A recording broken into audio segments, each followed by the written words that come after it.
श्रीराम जय राम रघुराम।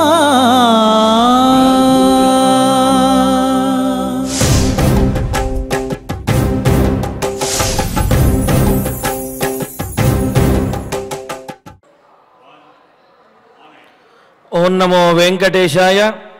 सुग्रीवमित्रं परमं पवित्रं सीताकळत्रं नवहेमसूत्रं कारुण्यपात्रं शतपत्रनेत्रं श्रीरामचंद्रं शिरसा नमामि। సుగ్రీవునికి మిత్రుడు, అదేవిధంగా పవిత్రాణం పవిత్రయ్యో మంగళానాంచ మంగళం అని అన్నట్లుగా పరమ పవిత్రమైనటువంటి వాడు, లోకాన్ని పావనం చేయటానికి ఆవిర్భవించినటువంటి వాడు, దయకు పాత్రుడైనటువంటి వాడు, దయకు స్థానమైనటువంటి వాడు, పద్మముల వంటి తన నేత్రములతోటి చల్లని చూపులతో భక్తులందరినీ కూడా కరుణాదృష్టితోటి అనుగ్రహించేవాడు శ్రీరామచంద్రుడు. ఆ స్వామివారికి నమస్కరిస్తూ తద్రూపాంతరుడైనటువంటి శ్రీనివాసుని యొక్క అనుగ్రహంతో భక్తులందరూ కూడా సకల శుభ పరంపరలతోటి వర్ధిల్లాలి అని ఆకాంక్షిస్తూ తిరుమల తిరుపతి దేవస్థానం వారు ఈ కలియుగ వైకుంఠంలో నిర్వహిస్తున్నటువంటి శ్రీమద్ రామాయణం బాలకాండ పారాయణ కార్యక్రమంలో నేటికి మనం 227వ రోజులో ప్రవేశించాము. ఈనాటి మన బాలకాండ పారాయణ కార్యక్రమాన్ని ప్రారంభించుకుంటూ శ్రీ గురు ధ్యానపూర్వకంగా సమష్టిగా సత్సంకల్పం చేసుకుందాము. ఓం నమో వెంకటేశాయ. శ్రీ గురు ధ్యానం. గురుర్బ్రహ్మ గురుర్విష్ణు గురుర్దేవో మహేశ్వరః గురుః సాక్షాత్ పరం బ్రహ్మ తస్మై శ్రీ గురవే నమః.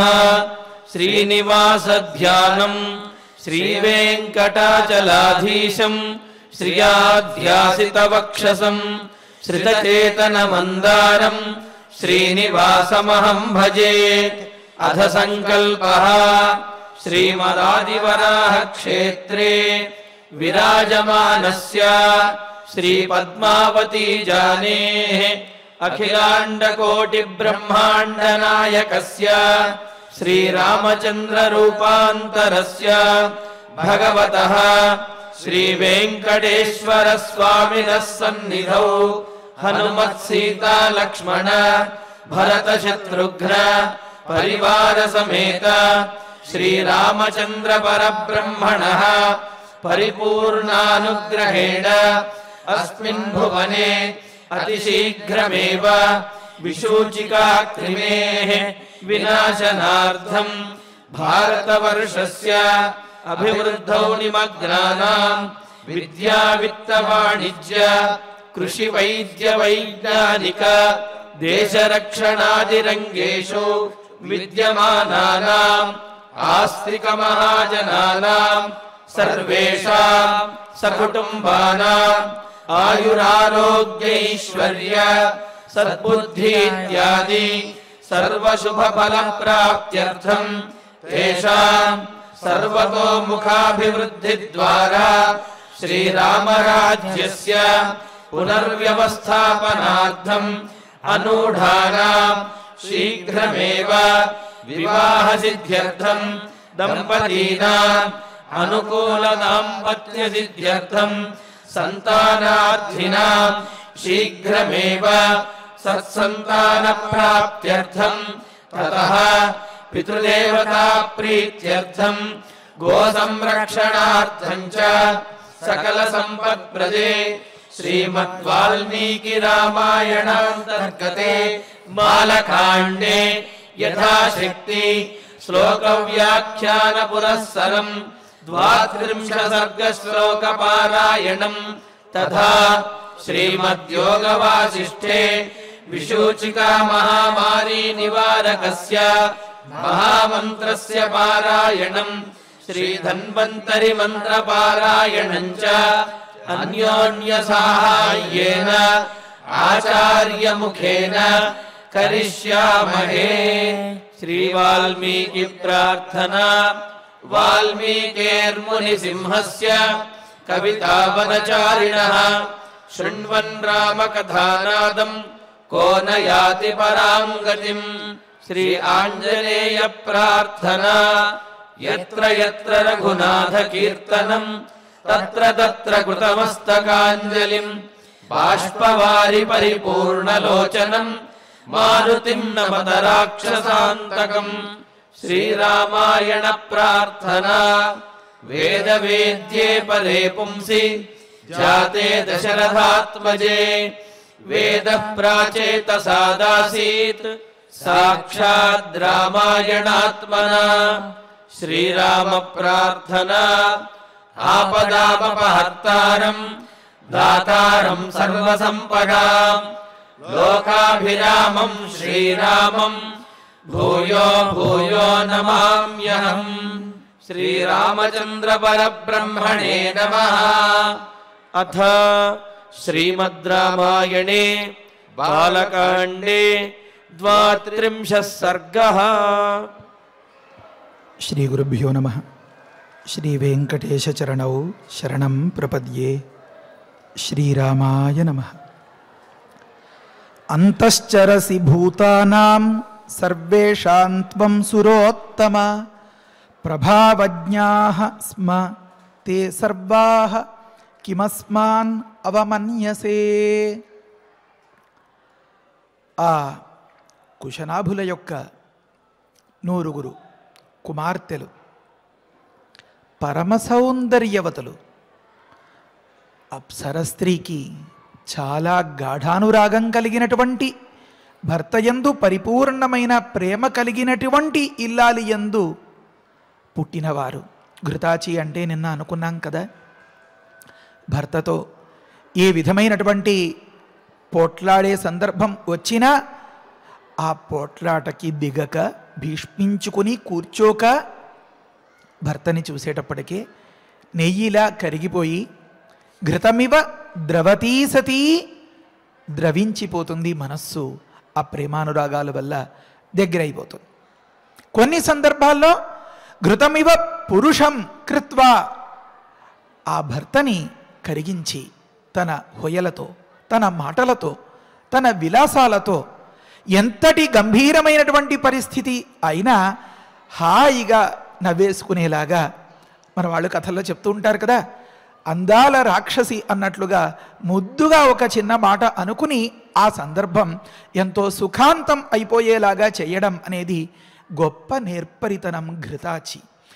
అలాంటి ఆలుమగలకు పుట్టినటువంటి సంతతి ఎంతో గుణవంతులవుతారు, ఎంతో సౌందర్యవతులవుతారని మన వాంగ్మయం చెప్తోంది. అలాంటి ఘృతాచి కుశనాభుల యొక్క సంతతి చాలా సంతోషంగా కేరింతలతో తుళ్ళింతలతో ఎంతో హాయిగా ఒకానొక విహారస్థానంలో ఉద్యానవనంలో విహరిస్తూ ఉండగా వాయుదేవుడు వచ్చాడు, కన్ను వేశాడు, కామించాడు. మీరందరినీ నేను కోరుకుంటున్నాను అన్నారు. కోరిక అంటే ఏమి? భోగేచ్ఛ కదా. మిమ్మల్ని నేను నా సుఖ సాధనంగా భావిస్తున్నాను, మిమ్మల్ని పెళ్లి కూడా చేసుకుంటాను, ఏమి మీకు వచ్చిన ఇబ్బంది ఏమీ లేదు అని మొదలుపెట్టాడు కదా ఒకానొక వార్తాలాపం. అక్కడ చెప్తున్నారు ఆ పిల్లలు, ఓ సురోత్తమ, సురులు అంటే దేవతలు, వారు మనకి కావాల్సినటువంటి సు అంటే సుఖాన్ని, రా అంటే ఇచ్చేవారు అని అర్థం. అసలు ఒక్కొక్క ప్రయోగంలో వాల్మీకి మహర్షి ఎంత అద్భుతాన్ని నింపుతారంటే చాలా సావధానంగా నిదానంగా వినాలి. ఏమాత్రం తోటుపడినా రసాభాస అయిపోతుంది వేళంతా. అంచేత ఏ గందరగోళానికి గురి కాకుండా నిదానంగా స్థిమితంగా వినాలి. అసలు ఇందులో ఎంత అద్భుతమైన ఉపదేశాలని చేస్తున్నారో మహర్షి మనకి. వాల్మీకి మహర్షికి ఎలా తెలిసిందండి ఇదంతా? వారి హృదయాల్లో ఉండే మాట. వారి హృదయాల్లో దూరి వాయువు మాదిరిగా గమనించేసి మనకి చెప్తున్నారు మన గురుగారు వాల్మీకి భగవాన్ ఋషి. ఎలా అంటే సుసుఖం రాతి దదాతి ఇతి సురా అనే మాటలో సు అనే ఒక భాగం, రా అనే ఒక భాగం, అంటే 2 అంశాలతో ఉన్నటువంటి ఆ మాట సుఖాన్ని ఇచ్చేవారు. అంతేగాని మన నుంచి అన్యాయంగా ధర్మ మార్గం తప్పి వారు భోగాన్ని కోరుకునేవారు కాదు. మరేమి మనం ఏదో అంతో ఇంతో అగ్నజయ స్వాహ సోమాజ స్వాహ అని చెప్పి కాస్త హవిస్సు ఇస్తే, కాస్తని పంచదార పలుకులు అక్కడ నివేదనకి ఉంచితే, చిన్నపాటి ఒక చిన్న దీపం వెలిగిస్తే దానికి చాలా సంతోషించి ఆ మురికి నీరు ఎండగట్టి, ఇక్కడ పనికిరానిదేదో మరొకదాన్ని ఎండగట్టి, దీన్ని అంతని పైకి తీసుకెళ్ళి ఆర్వో వాటర్ ప్లాంట్ అంటూ ఉంటారే మన వాళ్ళు, ఆ మాదిరిగా అక్కడ ఏ వ్యవస్థ ఉందో ఏమో తెలియదు కానీ చక్కగా తీయగా హాయిగా దాహం తీరా తాగేలాగా, తాగిన ఎంత తాగినా తనివి తీరనంతగా ఉండేలాంటి అమృతమయమైనటువంటి ఆ నీటిని ఇస్తారే, ఇది ఒక్క ఉదాహరణ చాలదా? కనుక వాళ్ళందరూ కూడా దేవతలు. ఏది ఇవ్వాలి దేవో దానాద్వా దీపనాద్వా ద్యోతనాద్వా ద్యుస్థానో భవతీతివా నిరుక్తం చెప్తోంది. కనుక తగినంతటి సందర్భంలో ఎలాంటి దానిని ఇవ్వాలా అని ఎప్పుడు వడ్డించడానికి సిద్ధంగా ఉన్నటువంటి అమ్మ మాదిరిగా, అయ్యా మీరు ఎవరైనా అక్కడ అటు తిరిగితే నా ధ్యాసంతో పోతుంది, నాకు సంకేతం ఏమో అనిపిస్తుంది, దయించి నా యందు అక్కడక్కడ సంచరించద్దు, ఓ దగ్గర నిలకడగా ఉండండి. ఎందుకంటే శూన్యంలోకి చెప్పే ప్రవచనం వ్యవహారం అంతా ఎవరు అటువైపు వచ్చినా ఆపేయమనేమో అని అర్థం అనిపిస్తుంది నాకు. సరే ఇంకంతకంటే మరి ఏం చేస్తాం? అందుకని నా అభ్యర్థన మీరు మన్నించాలి. కనుక ఎక్కడున్నాం మనం?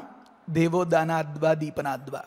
వడ్డించడానికి సిద్ధపడినటువంటి అమ్మలాగా అంతటి అమ్మ ప్రేమతో ఉండేవారిని ఒక దగ్గర దేవత అంటుంది శాస్త్రం, ఒక దగ్గర దేముడు అంటుంది. యో దేవస్సా దేవత అని కూడా నిరుక్తకారులు చెప్పారు. దేవుడు దేవత రెండింటికి భేదం లేదు అన్నట్లుగా. వారికి మరొక మాట ఏమి అంటే సురాహ, సురులు. కనుక వారిలోకెల్లా నువ్వు ఉత్తముడవయ్యా, ఓ సురోత్తమ. ఎందుకు? జగత్ప్రాణము. ఆ దేవతల్ని మేము ఎక్కడెక్కడ ఎప్పుడైనా చూస్తామో లేదో, వారి అనుగ్రహాన్ని మాత్రమే పొందగలుగుతామేమో, కానీ నిన్ను మాత్రం ప్రత్యక్షంగా మేము గమనించగలం. కనుక ఓ సురోత్తమ త్వం సర్వేషాం భూతానాం అంతశ్చరసి. అసలు ఎంతెంత విజ్ఞానం వేద రహస్యం అందులో చెప్పారో గమనించండి. అంతశ్చరతి భూతేషు గుహాయాం విశ్వమూర్తిషు త్వం యజ్ఞస్త్వం వషట్కారస్త్వం ఇంద్రస్త్వం రుద్రస్త్వం విష్ణుస్త్వం బ్రహ్మత్వం ప్రజాపతి. ఉపనిషత్తు చెప్తోంది. ఎంత విజ్ఞానంతో మాట్లాడుతున్నారో గమనించండి. కనుక నమో బ్రహ్మణే నమస్తే వాయో. నువ్వు అన్ని ప్రాణులకు లోపల సంచరిస్తూ దాని ఉనికి ప్రశ్నార్థమైపోకుండా దాన్ని సజీవంగా ఉంచుతున్న వాడివి నువ్వు. అంతశ్చరసి భూతానాం ప్రభావజ్ఞాః స్మ తే సర్వాః కిం అస్మాన్ అవమన్యసే అంటున్నారన్నమాట. అంటే సర్వాహ మేమందరము కూడా తే నీ యొక్క ప్రభావజ్ఞాః, నీ శక్తి సామర్థ్యాలు, నీ గొప్పతనం, నీ అవసరం, నీ వ్యవహారం, దీన్ని అంతని పూర్తిగా ఎరిగిన వారము స్మ అయి ఉన్నాము. స్మ ప్రసిద్ధార్థంలో అస్మాన్ అవమన్యసే కిం, అనుచితమైనటువంటి వ్యవహారంతో మమ్మల్ని అవమానపరుస్తున్నావయ్యా నువ్వు. కిం ఏ అని అడిగారన్నమాట. ఇక్కడ ఉంది రహస్యమంతా. ఆడపిల్లలు అనుకుంటాం కానండి, చాలా జాగ్రత్తగా ఒళ్ళు దగ్గర పెట్టుకుని మాట్లాడాలి వారితో. ఈ భయం అనేది ఆవరించకుండా ఉన్నంత వరకు వారి బుద్ధి ఎంత గొప్పగా పనిచేస్తుందో. ఏమయ్యా అన్ని దగ్గర తిరుగుతూ ఉంటావు కదా, మా మనసులో మాట గమనించుకోలేదా నువ్వు? మా అభిప్రాయం ఏంటో నీకు తెలియలేదా? కనుక నేను కామించాను అహం వస్సర్వాహ కామయే అంటావేమిటి? మా అభిప్రాయం ఒకటి ఉంది. ఆడపిల్లని వశపరుచుకోవాలి అంటే, లోబరుచుకోవాలి అంటే ముందుగా ఆ మనసుని అర్థం చేసుకోవాలి, స్నేహాన్ని పొందాలి, భోగం కోసమే వెంపర్లాడకూడదు. నిన్నటి రోజున మనం కొన్ని మాటలు అనుకున్నాం. స్త్రీలు ఏ విధమైనటువంటి వారిని ఇష్టపడతారు, దాని తతంగం గురించి కూడా కొద్దిగా చెప్పుకోవాలి. మరి ప్రతి ఒక్క మాట ఎవరు చెప్తున్నారు, ఎవరు వింటున్నారు అంటే, నేను చెప్తున్నాను మీరు వింటున్నారు అనుకుంటున్నారా? కాదు. బ్రహ్మర్షి విశ్వామిత్రులు చెప్తున్నారు, రాముల వారు వింటున్నారు. రాముల వారి మనస్సులో ఒక్కొక్కటి నాటుకుంటోంది. ఏమనంటే, అసలు ఆడపిల్లల మనస్తత్వం ఎలా ఉంటుంది? వాయుదేవుడంతటి వాడొచ్చి మీకు స్వర్గ సుఖాల్ని అందిస్తాను, మీకు శాశ్వతమైనటువంటి తరగని సౌందర్యాన్ని ఇస్తాను అని చెప్పి ఆశ పెడితే కూడా ఎక్కడా లొంగలేదు పెంపకం. అందుకనే జనక మహారాజు కన్యాదానం చేసేటప్పుడు చెప్తారు, నా సీత చాలా గొప్పది, నా సీత చాలా గుణవంతురాలు, నా సీత చాలా యోగ్యురాలు, నా సీత. ఆ మాటలు ఏం లేవు. ఎం సీత, ఇదిగో సీత మమ సుత, ఇది నా కూతురు, ఇంతే ఉంది అక్కడ. అంటే ఆ పెంపకమేమో, ఆ తీరుతెన్నులేమో అదే పెద్ద గొప్ప ధృవపత్రం, ప్రమాణపత్రం అన్నమాట.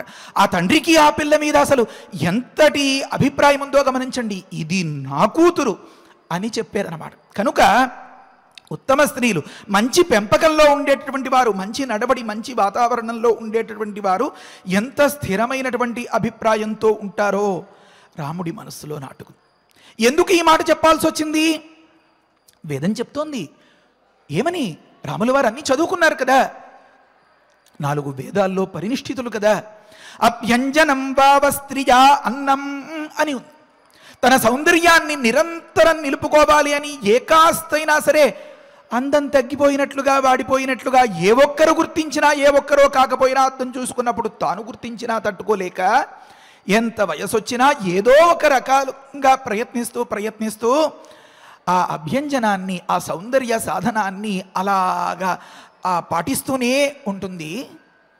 అన్నమక్కర్లే, ఆకలేస్తే అమ్మో అన్నం కావాలి అని అనిపిస్తూ ఉంటే లోకానికి అంతకీ కూడా ఇల్లాలికి మాత్రం, స్త్రీకి మాత్రం, పిల్లలకి మాత్రం, ఆడపిల్లకి మాత్రం అభ్యంజనమేవ స్త్రీజాహ అన్నం, అది ఉంటే ఇంకా ఆహారం కూడా అక్కర్లేదన్నారు. ఎందుకని? అది తన సౌందర్య సాధనం. ఈ సౌందర్యం నిలిస్తే చూడగానే అబ్బా ఎంత అందంగా ఉన్నారండి మీరు, అసలు మీకు పిల్లలా, నమ్మలేకపోతున్నాం అనిపించేటప్పటికీ ఇంకా ఏనుగని ఎక్కిచ్చినంత ఆనందం వేదం చెప్తుంది. అభ్యంజనం వావ స్త్రీజా అన్నం అని ఒక మాట. ఇంకొక మాట కూడా ఏమని? తస్మాదుహ స్త్రియో భోగమైవహారయంతే. కన్యా అని అనుకున్నాం కదా నిన్న రోజున, మహాభారతంలో చెప్పినటువంటి ఆ వ్యుత్పత్తి చదువుకున్నాం కదా. ఎందుకని? క్షణం.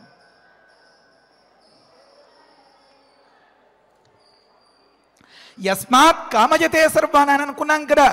కనిపించిన దాని అన్నిటి మీద మోజుపడడం అనేది ఒకనొక గుణం అని అనుకున్నాం కదా. శృతి చెప్తోంది ఏమని? ఆ భోగాన్ని ఉద్దేశించి తస్మాదు స్త్రిజ ఆడవాళ్ళు ఆహారయంతే ఎంతో పరితపిస్తారు అని. అయితే చెప్తారు కదా, సమ్ ఎక్స్టెంట్, కొంతవరకే. అది దాటితే వారి నిగ్రహం భగవంతుడు కూడా ఏమీ చేయలేడు. అంతటి కట్టుదిట్టమైనటువంటి వాతావరణం. కనుక వాయుదేవుడు అని చెప్తున్నారు. తర్వాతి మాటల్లో వస్తుంది, భగవన్ అని సంబోధిస్తారు. ఏదైనా చేయగలిగినటువంటి వాడవయ్యా నువ్వు, నిన్నేదైనా మేం చేసేయగలం అని వారు మొదలుపెట్టి చెప్తారన్నమాట.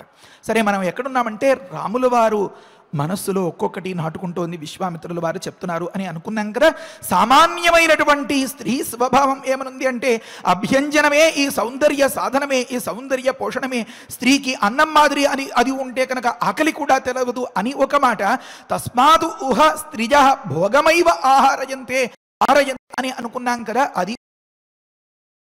అయితే ఈ నియమానికి విశ్వామిత్రులు చెప్తూ ఉండేటటువంటి కథలో ఒక విభేదం వస్తుంది. అతకట్ల ఏమి? ఇంతమంది 9 పిల్లలు, అంతటి ఈడొచ్చిన పిల్లలు, అంతటి అందగత్తెలు, మానవ జన్మలో ఉన్నటువంటి వారు శాశ్వతమైనటువంటి తరగని సౌందర్యాన్ని ఇస్తాను, ప్రసాదిస్తాను అంటే పోరా అని చెప్పేశారు. అంటే అక్కడ ఏమి కారణమై ఉంటుంది అంటే కొద్దిగా లోపలికి తరిచి గమనించాలి అన్నమాట. ఈ అంశాన్ని మనసులో ఉంచుకునే ఎందుకు ఇంతటి వాయుదేవుడు అంతటి వాడు, ఏదో చాలా పెద్దింటి సంబంధం, గొప్పింటి సంబంధం అంటూ ఉంటారు కదా, ఆ మాదిరిగా తనకి సహజ స్వభావమైనటువంటి ఈ సౌందర్యాన్ని శాశ్వతంగా నిలుపుకోవాలి, అమర్యత్వం తనకు సిద్ధించాలి అనేలాంటి కుతూహలాన్ని ప్రదర్శించలేదేమి అంటే అక్కడ తెలుస్తుంది. వాయుదేవుడు ఏమన్నాడు? అహం వ సర్వాహ కామయే, మొట్టమొదటి మాట. మమ భార్య భవిష్యత. అసలు వాల్మీకి మహర్షి ఏం అద్భుతం అండి. అక్కడ ఉన్నదాన్ని ఉన్నట్లుగా వారు చెప్పే మాట రాసుకుని వీరు అనుకుంటున్నటువంటి మాటను తెలుసుకుని అన్నట్లుగా కదా మనకు అందించేశారు. అంటే ఎలా ప్రపోజ్ చేయాలో వాయుదేవుడికి తెలియలేదు. ఏమన్నాడు? నేను నిన్ను కామిస్తున్నాను అన్నాడు. నువ్వు నాకు భార్యగా ఉండు అన్నాడు. ఆ విషయం వర్కౌట్ అవ్వలేదు. మన మాటల్లో చెప్తుంటారు కదా, ఫలించలే. ఎందుకని అంటే ఒక దగ్గర పరిశీలిస్తే కొన్ని విషయాలు తెలిసాయి. ఈ కారణాలుగా వాయుదేవుడు చేసినటువంటి ఆ ప్రపోజల్ని ఈ కన్యామణులందరూ కూడా రిజెక్ట్ చేశారన్నమాట. కనుక ఆ సందర్భంలో యస్మాత్ కామయతే సర్వాను అనే మాట చూసిన దాని మీదల్లా మనసు పారేసుకుని, మనసు వెళ్ళిన చోటకల్లా ఇలాగా కన్ను పారేసుకుని, లేకపోతే కన్ను వెళ్ళిన చోటకల్లా కాళ్లతో నడుచుకుని వెళ్ళిపోతూ గోతులో దిగేలాంటి మనస్తత్వాలు కాదు మరేమి. కన్యా కమనీయా భవతి వేజన్నేతవ్య కమనేన ఆనీయతే ఇతివా అని మన నిరుక్తంలో ఇంకొన్ని కోణాలని పరిశీలించినటువంటి యాస్క మహర్షి చెప్పినటువంటి వివరణలను, ఆ కన్య యొక్క, కన్య అంటే కేవలం పెళ్లి కాని ఆడపిల్ల అని మాత్రమే కాదు, పంచకన్యా స్మరేన్ నిత్యం అని ద్రౌపది అహల్య వారి గురించి కూడా చెప్తారు. వారు కన్యలు కాదు కదా, అంటే పెళ్లి కాని వారు కాదు కదా, పతివ్రతలు. కనుక కన్య అన్నదానికి మొత్తం స్త్రీ జాతి అని అర్థం చెప్తారు. సరే, ప్రకృతంలో వాల్మీకి మహర్షి చెప్పినటువంటి ఈ అంశాలు, యాస్క మహర్షి చెప్పినటువంటి ఆ కన్య అనే దానిలో ఉండేటటువంటి ఆమె అంతరంగంలో ఉండేటువంటి ఆ భావాలు అవన్నీ కూడా స్పష్టంగా మనకు కనిపిస్తున్నాయి కదా. సరే, అసలు మాట వేరే కోణాన్ని పరిశీలించి చెప్పినటువంటి యాస్క మహర్షి యొక్క నిర్వచనం ఇక్కడ బయటకు వచ్చిందనమాట. ఏమని? తండ్రి మీద ప్రేమ, తండ్రి మీద పితృదేవో భవ అని చెప్పలేనంత ఉపాసన. ఆ పద్ధతిలో మా తండ్రి గారు ఏ అయ్య చేతిలో పెడితే వారే మాకు పతిదేవుడు, పోరా నువ్వు అనేసిరన్నమాట. అంటే ఆడపిల్లలు నిన్ను నేను కామిస్తున్నాను, నిన్ను నేను భోగ సాధనంగా వాడుకుంటున్నాను అంటే ఒప్పుకోరన్నమాట. మనకి ఇది పరిశీలిస్తే తెలుస్తోంది కదా. కాస్త మన వాంగ్మయాన్ని తెరిచి చూద్దామా ఒకసారి. చెప్తారు, కృత్వా పరీక్షాం కాంతస్య వృణోతి కామిని వరం అంటారు. కాంతుడు అంటే ప్రియుడు అన్నమాట. వెంటపడి నేను నిన్ను ప్రేమిస్తున్నాను అని అంటూ ఉంటే అది నిజమా కాదా? ఇతడు కేవలం భోగ సాధనంగా భావిస్తున్నాడా? తన స్నేహాన్ని కోరుకుంటున్నాడా? అసలు ఇతడిలో ఉండేటటువంటి గుణగణాలు ఎంత? పెళ్లి కొడుకుని ప్రతివాణ్ణి వరుడు అంటుంది మన శాస్త్రం. ఆ రకంగా భావన చేయగా అయినా సరే అతడు వరుడు అవుతాడేమో అని. వరుడు అంటే ఉత్తముడు, శ్రేష్ఠుడు, గొప్పవాడు అని అర్థం అన్నమాట. కనుక ఆడపిల్ల ఇతడు కాంతుడు సరే వరుడు అవునా కాదా అని కామిని కాంతస్య పరీక్షాం కృత్వా వరం వృణోతి. శ్రేష్ఠుడైన వాణ్ణి, యోగ్యుడైన వాణ్ణి ఇష్టపడుతుంది, వరిస్తుంది, కోరుకుంటుంది. ఇతడితోటే నా జీవితం అని మనస్సులో నిశ్చయించుకుంటుంది అని చెప్పి ఏ విధమైనటువంటి పరీక్షలు చేస్తుంది అని అనుకోవడానికి కొన్ని అంశాలు అక్కడ కనిపిస్తున్నాయి. వెతికితే తెలుస్తుంది. ఒక 10 అంశాలు. ఇది మీ అనుభవమా అని అనుకోకండి, ఇదంతా గ్రంథ పరిశీలన. ఇంత వయసు వచ్చి ఇప్పుడు ఆ విషయాలన్నీ తెలుసుకున్నా ఇంకా కొత్తగా వరించేది అదంతా ఏమీ లేదు. కనుక స్వప్రయోజనం అంతంత మాత్రమే. పరప్రయోజనం లోకంలో ఇప్పటికే పెళ్ళికొడుకులుగా ఉన్నటువంటి వరప్రయోజనం ఎక్కువ. కనుక కేవలం పురుషులు మాత్రం సావధానంగా వినండి, ఇది పురుషులకు మాత్రమే. ఓ దగ్గర చెప్తారు, గుణహీనుడు అయిన వాణ్ణి ఆడపిల్లలు ఇష్టపడలేరు, వృద్ధుడైన వాణ్ణి ఆడపిల్లలు ఇష్టపడలేరు. అంటే ఏమర్థము? అంటే వయసు పైబడితే ఆ మగుడిని విదిలేయాలనుకుంటారా? అది కాదు తాత్పర్యం. మరి రేపు ఎల్లుండి సెలవులు వచ్చాయి కదా, పిల్లలు సరదాగా అలాగా బయటికి తీసుకెళ్ళమని ఏదో చెప్తున్నారండి అంటే, ఎందుకే అక్కడికి ఇక్కడికి హాయిగా ఇంట్లో కూర్చోక అని చెప్పి సోఫాలో కూలబడి టీపాయ్ మీద కాళ్ళు పెట్టుకుని ఓ పిల్లాడి చేత కాళ్ళు నొక్కించుకుంటూ ఒకరి చేత తలని మిరించుకుంటూ అలాగా కూర్చున్న చోట్లోంచి కదలకుండా ఒక రాయిలాగా ఉండిపోతే ఆడపిల్లలకి అతడి పట్ల పెద్దగా మోజు కలగదు. మరేమి అని ఎక్కడ ఉన్నా, ఏ రకంగా ఉన్నా, వయసు ఏ రకంగా ఉన్నా హుషారు ఉత్సాహం అనేది ప్రధానంగా కోరుకుంటారు అని అంశం తెలుస్తోందన్నమాట. హుషారుకి ఉత్సాహానికి మీరు లోకంలో గమనిస్తే తెలుస్తుంది, వయస్సుతో సంబంధం లేదు. వారికి చాలా హుషారు ఎక్కువండి. అన్ని విషయాల్లోనూ చిన్న పిల్లవాడిలాగా ఎంతో శ్రద్ధతో ఎంతో ఆసక్తితో ఈ పనులంతా చేస్తూ ఉంటారు అంటారు. వినాయక చవితి వస్తే ఒక రకంగా ప్రవర్తిస్తారు, దీపావళి వస్తే ఒక రకంగా ప్రవర్తిస్తారు. అక్కడ డబ్బా కారణం, మరి యవ్వనమా కారణం? కానే కాదు. ఎంత వయస్సు వచ్చినా మనస్సులో హుషారు. తెల్లవారుజామునే పిల్లలందరినీ లేపేసి ఎక్కడెక్కడి నుంచో అన్నీ తెచ్చుకుని ఆ సంభారాలన్నీ వారికి ఏవో కథలు కమామిషులు అవన్నీ చెప్పుకుంటూ మరి ఆ వినాయకుడి బొమ్మ తయారు చేసుకుంటూ వారిని దూరంగా ఒకసారి వచ్చి చూసుకుని మళ్ళీ దగ్గరగా వచ్చి ఎరా కన్నెలా ఉంది కాలెలా ఉంది అని చెప్పి పిల్లల్ని అడుగుతూ అంతటి ఉల్లాసంతో వయసు మరిచిపోయి ప్రవర్తిస్తూ ఉంటే ఆ హుషారు నచ్చుతుంది కాబోలు. కనుక అలా తెలుస్తోంది మనకి. తర్వాత మూడో మాట, అజ్ఞాని.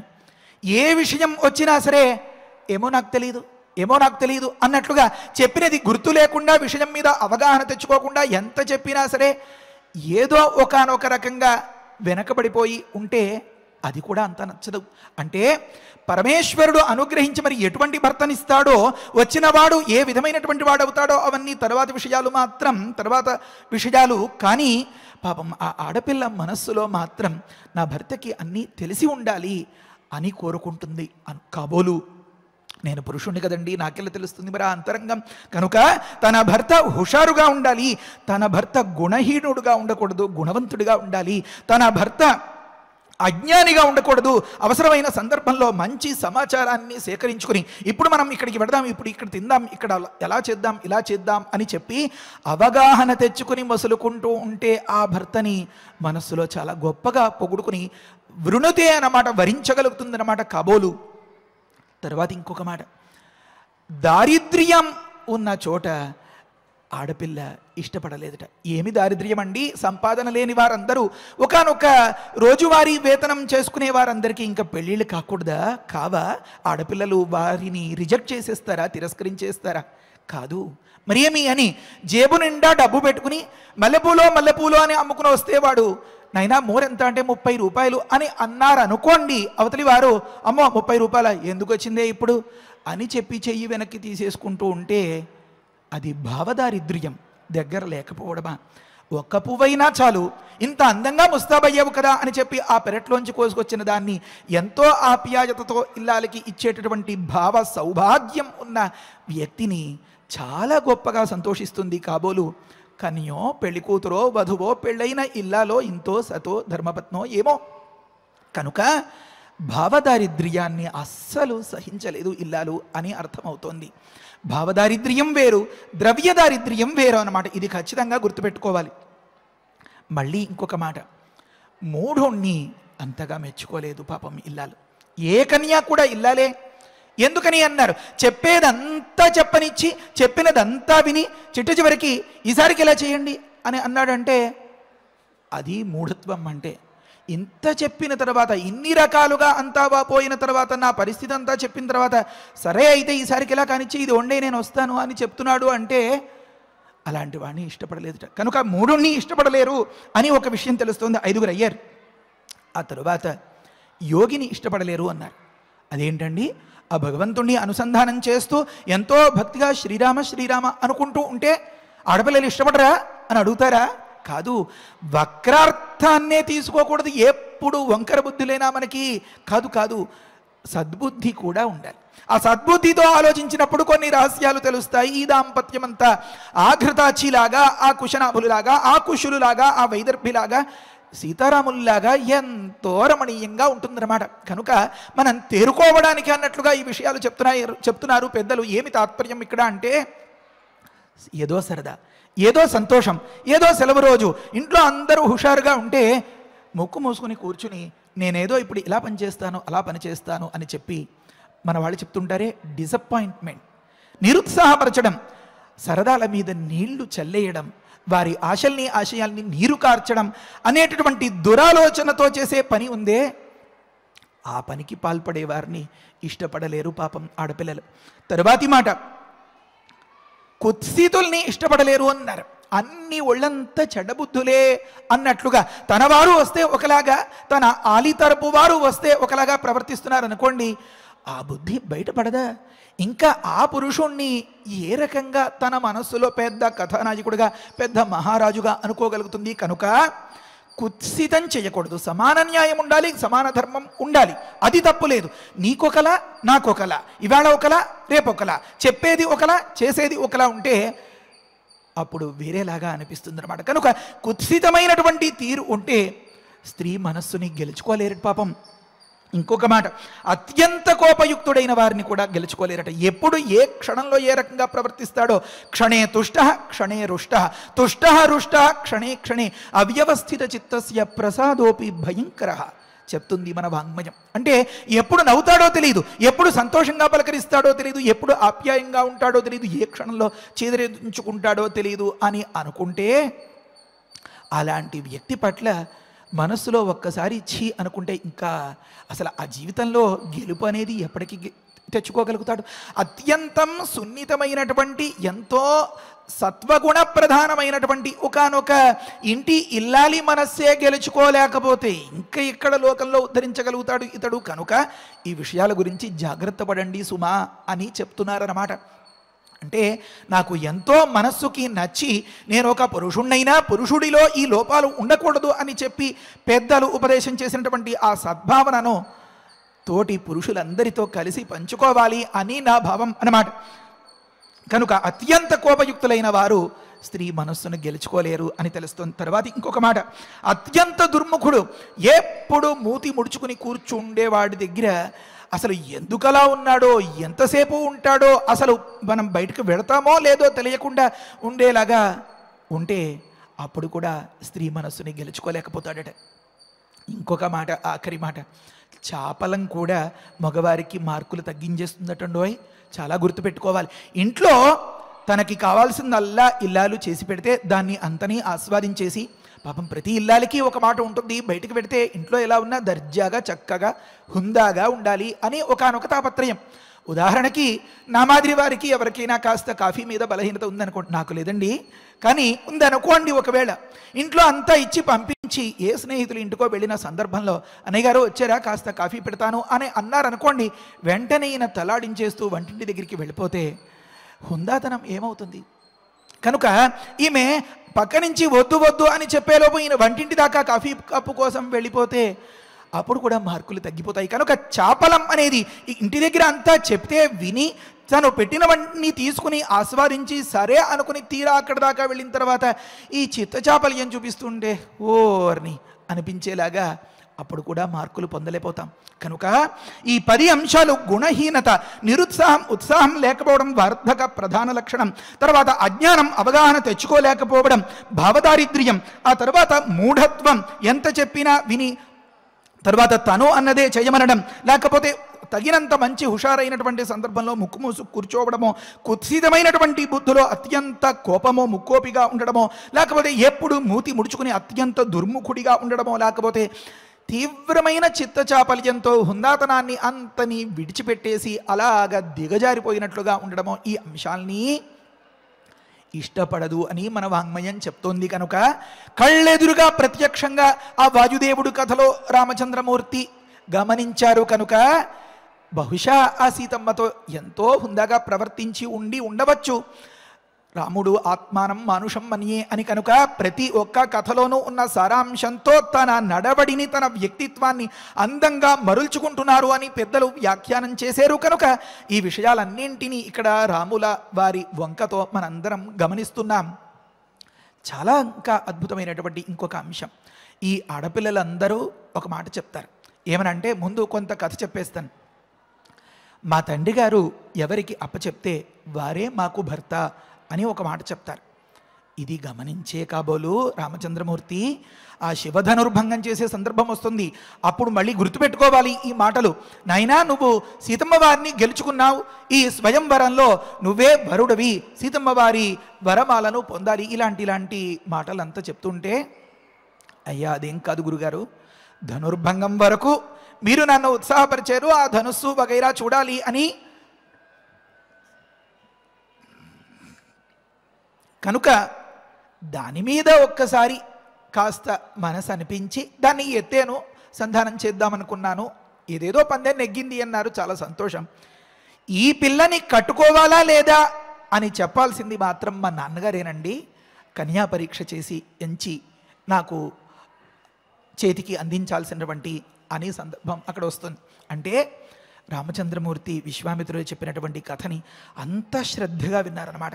ఇంతటి 9 ఆడపిల్లలు మా తండ్రి గారు క్వ ఇయన్ నేతవ్యా అని మేము పుట్టిన దగ్గర నుంచి ఏ ఉత్తముడైనటువంటి అయ్య చేతిలో పెట్టాలి అని ఎంతో తాపత్రయపడి మా గురించే ఆలోచిస్తూ ఉండే సందర్భంలో మాకు ఎక్కడో ఏ దారిలోనో ఏదో ఉద్యానవనంలో ఎవడో తగిలేడు కదా, రమ్మన్నాడు కదా అని చెప్పి, కను గీటేడు కదా అని చెప్పి వారితో వెళ్ళిపోతే నా తండ్రికి శాశ్వతంగా ఎప్పటికీ తరగని దిగుల్ని మిగిల్చేలాంటి దుర్మార్గపు ధోరణులకు మేము పోము. కనుక ఇది అవునా కాదా, ఓకేనా కాదా అనేటటువంటి అంశం మాత్రం మా తండ్రి గారిదే అని చెప్పారు కదా. రామచంద్రమూర్తి కూడా అచ్చంగా అదే చెప్తాడు. అదే మాదిరిగా గమనించాలి. తర్వాత మనకు ఆ విషయాలన్నీ స్పష్టంగా తెలుస్తాయి. ఇంకొక మాట, ఇక్కడ చెప్పుకున్నటువంటి వాటిల్లో స్త్రీని భోగసాధనంగా చూసినా, లేకపోతే ఈ భోగసాధనంగా చూసేటటువంటి స్వభావం ఉంటే ఎవరికి చెట్టుకి చీర చుట్టినా సరే దాని చుట్టూతా ప్రదక్షిణం చేసేటటువంటి బుద్ధి ఉండవచ్చు. అటువంటి వారిని ఆడవారు ఇష్టపడరు అని అక్కడక్కడ చెప్పిన అంశాలన్నీ పరిశీలిస్తే వాయుదేవుడు అహం వ సర్వాహ కామయే అన్నట్లుగా ఆ తన అభిప్రాయాన్ని అంతని ఆ కామ పిశాచాన్ని వెలిబుచ్చేటటువంటి ఆ అభిప్రాయం, కామ పిశాచంతో ఏర్పడినటువంటి ఆ అభిప్రాయాన్ని వెలిబుచ్చిన తీరు చూస్తే బహుశా మనం సీతమ్మ మనస్సు గెలుచుకోవాలంటే ఈ వ్యవస్థ, ఈ దారి ఎప్పటికీ సరికాదు అని స్థిరం చేసుకుని ఉండవచ్చు మనస్సులో. మన భారతీయ వివాహ వ్యవస్థ ఏం చెప్తోంది అంటే, ఏ కాస్త పూర్వపరిచయం లేకపోయినా పెద్దలు కుదిర్చినటువంటి సంబంధమే అయినా ఇప్పుడు పట్టినటువంటి ఈ చెయ్యి ఎన్నటికీ విడువను అని తాను చెబుతూ అవతలి పిల్ల మనస్సులో అంతటి దృఢమైనటువంటి ప్రేమానురాగాల్ని, అభిప్రాయాన్ని కలిగించడానికి మన పెద్దలు ఒక అమృత బీజాన్ని వేశారు. చాలా అద్భుతమైనటువంటి మాట. బహుశా ఈ మాట చెప్పుకుని మనం ఈ ప్రవచనాన్ని ఇంతటితో ఆపుతామేమో, సమయానుసారంగా చేద్దాం. మరి మన భారతీయ వివాహ వ్యవస్థ ఎలా ఉంటుందంటే, గతంలో కూడా చాలాసార్లు అనుకున్నాం. ఏమనంటే, పెళ్లి కొడుకు పెళ్లి కూతురుతో మాట్లాడే కొన్ని మాటలు ఉంటాయి. మొట్టమొదటి డైలాగ్ అన్నట్లుగా మొట్టమొదటి మాట తన అర్ధాంగితో, బెటర్ హాఫ్ అంటారు కదా, మాట్లాడతాడు. సఖేతి సప్తమే పదే జపతి అంటారు. 7 అడుగులు వేసిన సందర్భంలో 7వ అడుగు కూడా పడ్డాక సఖా అని మొదలు పెడతాడు. సఖ్యం అంటే స్నేహం, ప్రేమ.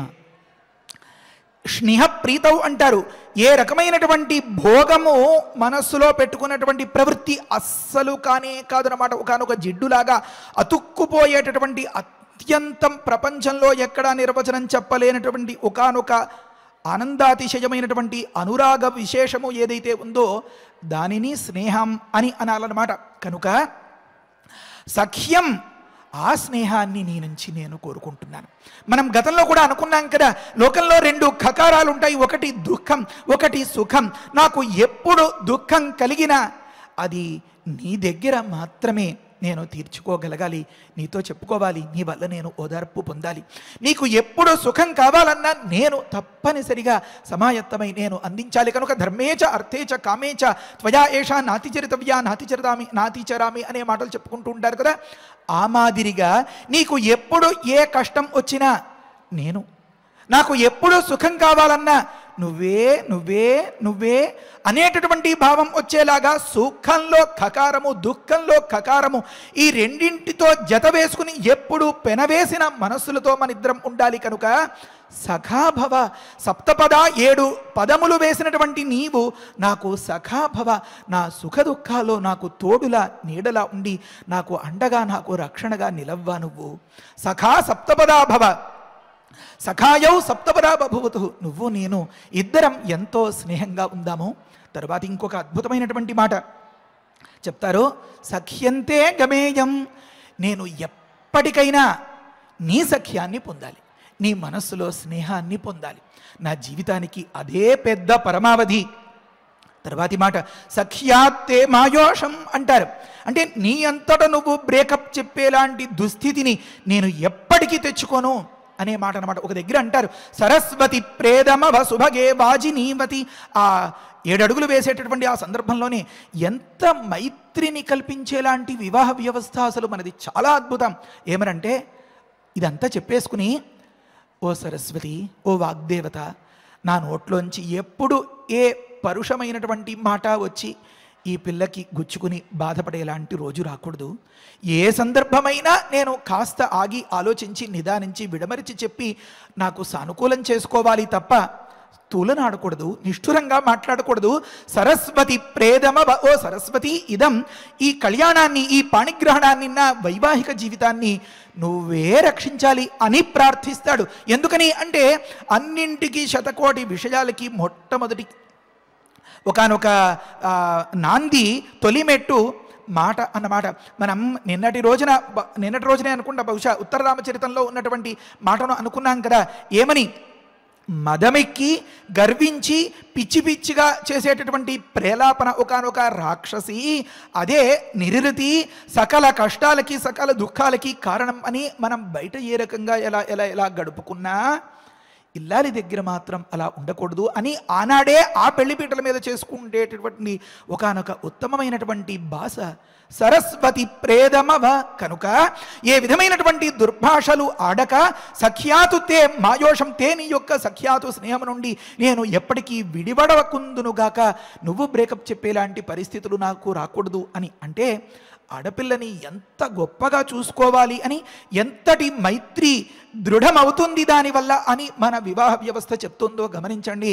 ఏదో మేళతాళాలు వచ్చిన వారు వారిని పరిశీలించుకోవడాలతో ధ్యాస ఎక్కడో, దృష్టి ఎక్కడో ఆ ఫోటోలు వీడియోల్లో పడిపోయేటటువంటి సందర్భంలో మరి మంత్రశక్తి దాని ప్రభావానికి అవకాశం ఎక్కడా? ఈ రకంగా దీన్ని అంతని పరిశీలించుకుంటే రాముల వారి ముందు 2 అంశాలు కనిపిస్తున్నాయి. ఒకటి వాయుదేవుడు చేసేటటువంటి ప్రపోజల్, మరి రెండవది తాను అధ్యయనం చేసినటువంటి ఆ వేద మంత్రాల్లో ఉండేటటువంటి అంశం. స్త్రీలు ఇల్లాలు సఖ్యాన్ని కోరుకుంటారు తప్ప నేను నిన్ను కామిస్తున్నాను అనేటటువంటి మాట కానే కాదు అని చెప్పి ఆ సీతమ్మ మనస్సులో ఇంత చోటు సంపాదిస్తే చాలు అని అనిపించేంత ఒక దృఢమైనటువంటి ప్రేమానురాగాలకి బీజం బహుశా ఆనాడే పడి ఉంటుంది. అందుకనే చాలా జాగ్రత్తగా గమనించుకోవాలి ఒక్కొక్క అంశం. వనవాస కాలం ఎంత, సీతారాములు అయోధ్యలో ఉన్నటువంటి కాలం ఎంత, పెళ్ళైన వెంటనే అంటే 12 సంవత్సరాలు అని చెప్తారు కదా. సమాత్ 12 వర్షాణి అని అక్కడక్కడ మాటలు వస్తాయి. 12 సంవత్సరాలు ఉన్నారు, సంతానం కలగల. ఏం రాముల వారిలో ఏదైనా లోపమా? సీతమ్మ వారిలో ఏదైనా తక్కువ? ఎవరినైనా వైద్యుడి దగ్గరికి పంపించాలా, చూపించాలా? సరే, ఆ తరువాత సుమారుగా 9 వర్షాణి కదా, 14 సంవత్సరాల వనవాస కాలం కదా. అందులో పోనీ 1 సంవత్సర కాలం లంకలో గడిచిపోయింది అనుకోండి. మరి ఈ కాలంలో సంతతి కలగలేదేమి అంటే కేవలం కామ ప్రవృత్తి కాదు అది. మరి లక్ష్మణస్వామి అన్నగారితోటి, అన్నయ్య నీకు ఏం కావాలో అంతా నేను చేసి పెడతాను, నువ్వు హాయిగా విహరిస్తూ వదినతో కలిసి ఎంతో సంతోషంగా గడుపు అని చెప్తే ఆ సందర్భంలో సీతారాముల యొక్క అన్యోన్యత, అనురాగం, వారి సంతోషం, ఆనందం ఎంతో అద్భుతంగా వర్ణిస్తారు. అంటే ప్రేమ వేరు, సఖ్యం వేరు, అనురాగం వేరు, కామం వేరు. ఈ భావం మనస్సులో ఎప్పుడైతే స్థిరంగా ఉందో ఇదంత పెద్ద విషయం కానే కాదు అని మనస్సుకు అనిపిస్తుందో అప్పుడు వాయుదేవుళ్లాగా ప్రవర్తించకుండా దాన్ని అంతనీ పక్కన పెట్టి కేవలం సఖ్యానికి మాత్రమే పెద్ద పీట వేసి అన్యోన్యత అనేటటువంటి ఒక మహాకల్ప వృక్షాన్ని మొలకెత్తేలాగా ఆ విత్తనాన్ని నాటుకుంటారన్నమాట దంపతులు. బహుశా రామచంద్ర ప్రభు ఈ మాదిరిగానే ప్రవర్తించి ఉండవచ్చు. కనుక ఆ అయోధ్యలో గడిచినటువంటి కాలమంతా ఎంతో అన్యోన్యంగా, ఎంతో సంతోషంగా, ఎంతో ఆటపాటలతో ఉల్లాసంగా గడిచింది. ఆ వనవాస కాలమంతా ఎంతో అద్భుతంగా గడిచింది. మరి దీని వెనుక ఉన్న మర్మమేమి? వారు భార్యాభర్తలే కదండి అని ఎవరైనా ప్రశ్నించవచ్చు. కానీ దేనికైనా ఒక మంచి సందర్భం, సుముహూర్తం, శుభఘడియ రావాలి కదా. అయితే ఈ బ్రహ్మచర్య దీక్షలో వనవాసం చేస్తూ ఉండేదానికి ఒకానొక పరమతాత్పర్యం ఉంది. ఎందుకని? ఇప్పుడు ఈ మారీచుడు, వధ, వీరందరి విషయాల్లో తాను గమనించినటువంటి అంశం, మరి నిండు కొలువులో దశరథుల దగ్గరికి విశ్వామిత్రులు వచ్చినటువంటి వైనం రావణాసురుడు అనేటువంటి ఒకానొక పరమ దుర్మార్గుడు ఉన్నాడు, లోకకంటకుడు, ఇవన్నీ చెప్పారు కదా.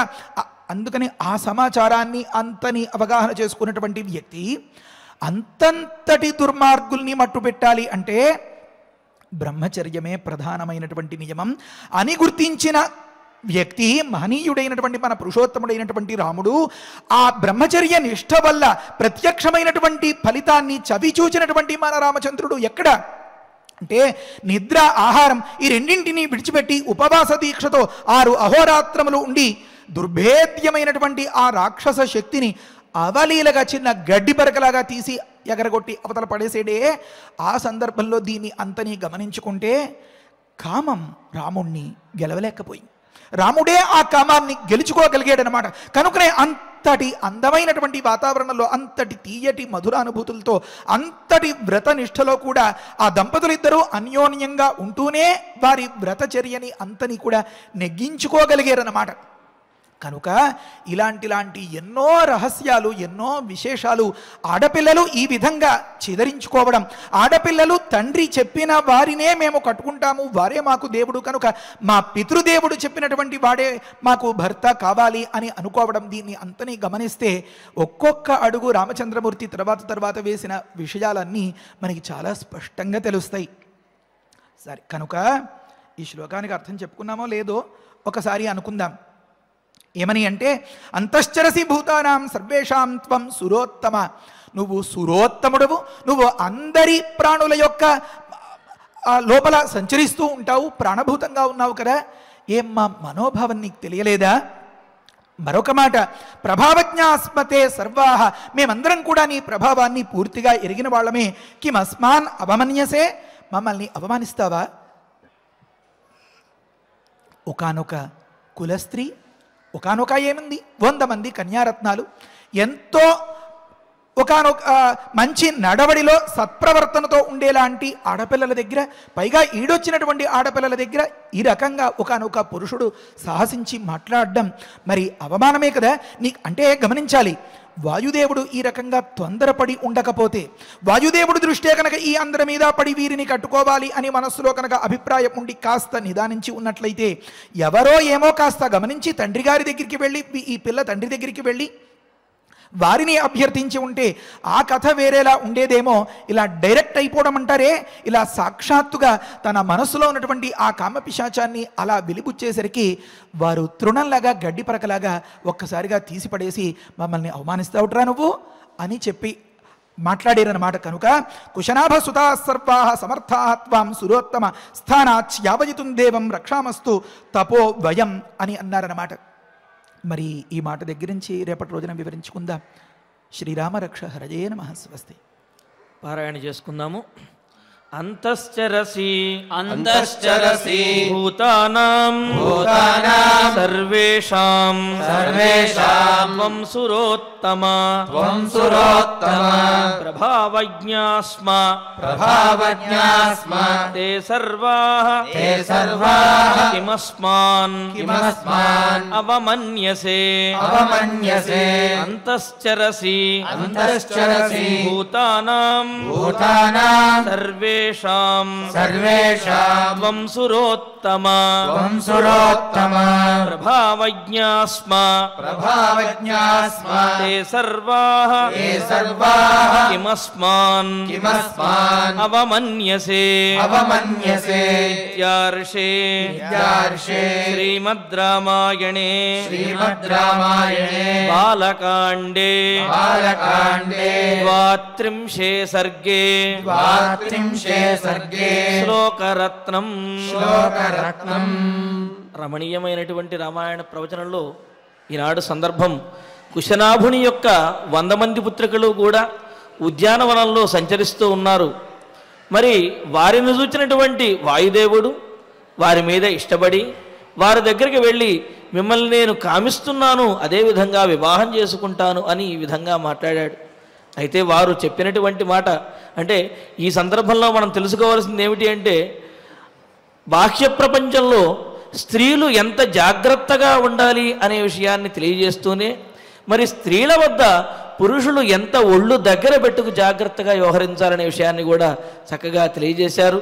మరి ఆ విధంగా అక్కడ వారు సాక్షాత్తు వాయుదేవుడే వచ్చినప్పటికీ కూడా సరైనటువంటి సత్ప్రవర్తనతోటి వ్యవహరించలేదు. కావున ఆయనను కూడా వారు తిరస్కరించేశాడు. కావున సత్ప్రవర్తన కనుక లేకపోతే దేవుడినైనా సరే తిరస్కరిస్తారు అనే విషయాన్ని కూడా ఇక్కడ మనం తెలుసుకున్నాము.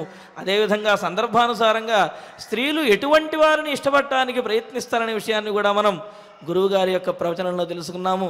మరి అటువంటి శ్లోకాన్ని పారాయణ చేసుకున్నాము. ఇక ఇప్పుడు ఫలశ్రుతి నుండి మంగళాంతం వరకు పఠించుకుంటూ ఈనాడు సమయానుసారంగా ఫలశ్రుతి అదేవిధంగా ధన్వంతరి ధ్యానాన్ని పఠిద్దాము మనందరము కలిసి. ఫలశ్రుతి కుటుంబ వృద్ధిం ధనధాన్య వృద్ధిం స్త్రియశ్చ ముఖ్యా సుఖముత్తమంచ శ్రుత్వా శుభం కావ్యమిదం మహార్థం ప్రాప్నోతి సర్వాం భువిచార్థ సిద్ధిం. శ్రీరామచంద్ర పరబ్రహ్మణే నమః. అథ ధన్వంతరి ధ్యానం అచ్యుత ఆశు ధన్వంతరే హరే. ఆరోగ్యం దీర్ఘమాయుష్యం బలం తేజోధియం శ్రియం స్వభక్తేభ్యోనుగృహంతం వందే ధన్వంతరిం హరిం. ధన్వంతరేరిమం శ్లోకం భక్త్యా నిత్యం పఠంతి యే అనారోగ్యం న తేషాం స్యాత్ సుఖం జీవంతి తే చిరం. ఓం నమో భగవతే వాసుదేవాయ ధన్వంతరయే అమృతకలశహస్తాయ వజ్రజలౌకహస్తాయ సర్వామయ వినాశనాయ త్రైలోక్యనాథాయ మహావిష్ణవే స్వాహా. ఓం వాసుదేవాయ విద్మహే సుధాహస్తాయ ధీమహి తన్నో ధన్వంతరి ప్రచోదయాత్. అధనవగ్రహ ప్రార్థన. ఆరోగ్యం పద్మబంధుర్వితరతు నితరాం సంపదం శీతరశ్మి. భూలాభం భూమిపుత్రః సకలగుణయుతాం వాగ్విభూతిం చ సౌమ్యః. సౌభాగ్యం దేవమంత్రీ రిపుభయశమనం భార్గవః. శౌర్యమార్కిః దీర్ఘాయుః సైంహికేయః. విపులతరయశః కేతుః ఆచంద్రతారం. అరిష్టాని ప్రణశ్యంతు దురితాని భయాని చ. శాంతిరస్తు శుభం మేస్తు గ్రహాః కుర్వంతు మంగళం. అథ క్షమా ప్రార్థనా. యదక్షరపదభ్రష్టం మాత్రాహీనం చ యద్భవేత్ తత్సర్వం క్షమ్యతాం దేవ నారాయణ నమోస్తుతే. అథ భగవత్సమర్పణం. కాయేన వాచా మనసేంద్రియైర్వా బుద్ధ్యాత్మనా వా ప్రకృతే స్వభావాత్ కరోమి యద్యత్ సకలం పరస్మై నారాయణాయేతి సమర్పయామి. అథ మంగళం శ్రియకాంతాయ కళ్యాణ నిధయే నిధయేర్థినాం శ్రీవేంకట నివాసాయ శ్రీనివాసాయ మంగళం. ఓం నమో వెంకటేశాయ. హైదరాబాదు జూబ్లీ హిల్స్లో తిరుమల తిరుపతి దేవస్థానం వారి యొక్క దేవాలయంలో నిర్వహించబడుతున్నటువంటి ద్వితీయ వార్షిక బ్రహ్మోత్సవాలలో భాగంగా ఈనాడు ఉదయం 8 గంటలకు స్వామివారి యొక్క స్నపన తిరుమంజనము చక్రస్నాన కార్యక్రమం నిర్వహించబడుతుంది. అదేవిధంగా ఈరోజు రాత్రికి ధ్వజావరోహణతోటి ఈ బ్రహ్మోత్సవ కార్యక్రమాలు పూర్తవుతున్నాయి, పరిపూర్ణమవుతున్నాయి. కావున భక్తులందరూ కూడా ఈ విషయాలను గమనించి ఉదయం నిర్వహించబోయే ఆ చక్రస్నాన కార్యక్రమాన్ని వీక్షించి స్వామివారి యొక్క అనుగ్రహాన్ని పొందవలసిందిగా తెలియజేస్తున్నాము. ఓం నమో వెంకటేశాయ. నమో వెంకటేశాయ.